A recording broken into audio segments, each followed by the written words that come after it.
تشریف رکھیں کرسی پر. انتہائی اختصار کے ساتھ اسامہ صغیر. وقت کم ہے اور ہم جو مقصد ہے ہمارا جن کو سننا ہے ہم سب حضرات نے، میں کوشش کروں گا کہ بلا تاخیر ان کے بعد میں دعوت دے سکوں. اسامہ صغیر. بسم اللہ الرحمن الرحیم. آج میں حیران ہوں، دل مضطرب و بے قرار ہے، طبیعت میں ہلچل ہے، میری سوچ تصادم کا شکار ہے، میری فکر الجھنوں میں مبتلا ہے، کیونکہ میں سمجھ نہیں پا رہا کہ میں خوش ہوں یا خوف زدہ، اور یہ دونوں باتیں میں آپ حضرات کے سامنے رکھنا چاہتا ہوں. مگر میری گزارش ہے کہ میرے صدا کو ایک شور نہ سمجھا جائے، میرے الفاظ کو محض تقریر کا نام نہ دیا جائے، میرے خیالات کو اس تقریب کا رسمی حصہ نہ کہا جائے. زیادہ پرانی بات نہیں کہ مجھے میرے والدین نے ایک مدرسہ میں داخل کروایا تھا. میں نے پوچھا ہوگا کیوں، تو مجھے یاد ہے کہ مجھے بتلایا گیا تھا کہ آپ حافظ قرآن بنیں گے، اور آپ کی بدولت والدین کو اللہ تعالیٰ قیامت کے روز ایک اعزازی تاج پہنائیں گے جس کی روشنی 14ویں کے چاند سے بھی زیادہ ہوگی. ایک ایسی تقریب میں پہنایا جائے گا جس کی صدارت خود اللہ تعالیٰ کریں گے، اور نظم و نسق فرشتوں کے حوالے ہوگا. اور ایک دن ایسا آنے والا ہے جس کی ہولناکی اور حساب و کتاب کے خوف سے لوگوں کے کلیجے منہ کو آ رہے ہوں گے. کسی رشتے کو رشتے کا، دوست کو دوست کا خیال نہ ہوگا، ماں کو بیٹے اور بیٹے کو ماں کی پرواہ نہ ہوگی. ایسے نفسا نفسی کے عالم میں ایک گوشہ میں ایک جماعت ہوگی جو ان تمام آفتوں سے محفوظ اور بے خبر ہوگی، اور خدا سے اس پروانے کی منتظر ہوگی کہ اب تو اس قرآن کو پڑھتا جا اور اپنی منزل پہ چڑھتا جا. آپ بھی اس جماعت کا حصہ ہوں گے. مجھے یہ بھی بتایا گیا تھا کہ آپ 10 واجب النار لوگوں کے لیے سہارا بنیں گے.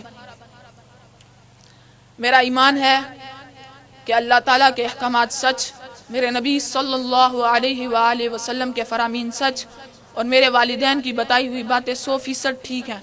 دعا ہے کہ اللہ تعالیٰ یہ تمام فضیلتیں مجھے، میرے والدین اور تمام حاضرین کو عطا فرمائے. آج جب میں الف لام میم سے لے کر والناس تک 30 پاروں کو اپنے اندر سمو چکا ہوں، تو اتنی بڑی خوشی اور اعزازات کے باوجود اپنے دل کے کسی گوشہ میں خوف بھی محسوس کر رہا ہوں. خوف اس بات کا کہ جب میں اپنے ہم عمروں میں بیٹھوں گا اور مجھے ان جیسی انگریزی بولنی نہیں آئے گی تو مجھے وقت ضائع کرنے کا طعنہ دیا جائے گا. خوف اس بات کا کہ جب میرے اسکول امتحانات میں خلاف توقع نمبر آئیں گے اور کہا لگا کر حافظوں کا مذاق اڑایا جائے گا.